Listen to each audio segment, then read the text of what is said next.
So, to show you an example on how to blow out a 1-inch RP501, what you're going to do is you're going to take off these 4 screws right here. What they do is they're a clamp that hold the main backflow to the ball valves. So you can just take a simple little Milwaukee drill with a Phillips head on it, a Phillips bit, and reverse both of those.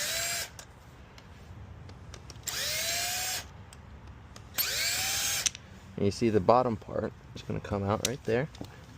And you can take the top portion off, just lay it down below, set it wherever you feel comfortable.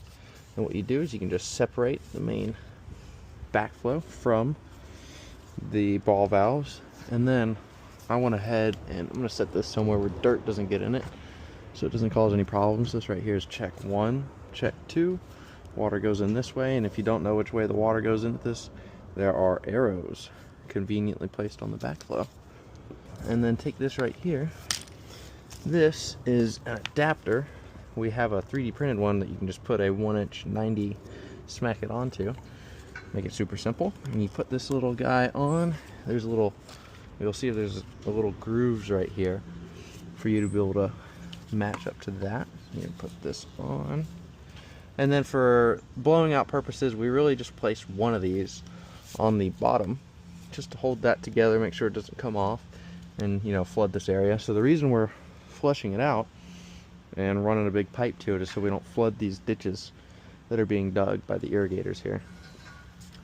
And then what you do is you just come over here, you attach your pipe, you give it a couple smacks, and now you have it set up for Olympia. And so now that you turn on, when you turn on the water, the ball valve, it'll come over here and flow out and flush out that way. Blow any trash out from getting into this backflow potentially. So Drew is turning on the water meter to the house, and he'll turn off the water to the backflow at the isolation valve once we know that this water is clean and clear. See that dirty color at the beginning? That was all dirty water at the very beginning of that. You see the water pressures drop, slowly drop, and then stop. Now it's time to reassemble the backflow.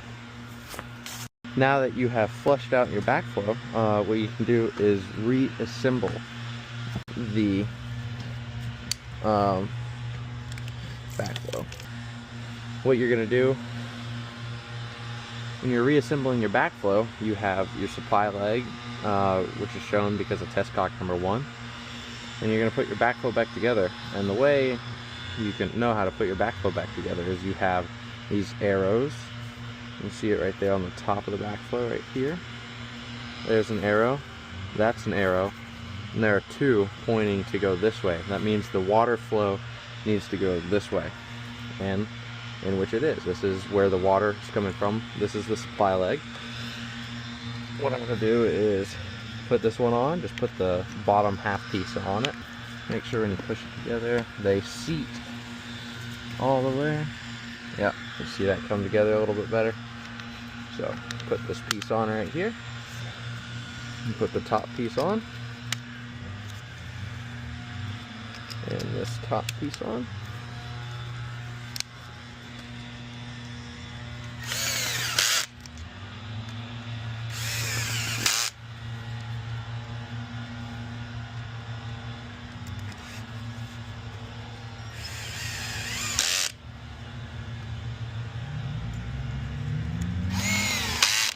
And so you might be asking, you're worried about stripping the screws. With this drill, what we're doing is we're setting it to this torque mode so we don't turn it all the way. So this right here is max.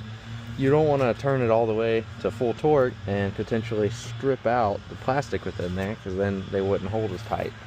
But now that we have the backflow reassembled, you are good to pop these little caps off that it comes with and test the backflow, or leave it and go about your day. But that is how to flush out a 1-inch RP501 so you don't get any trash in the number 1 check to cause any potential issues that could come with that. So thank you and good night.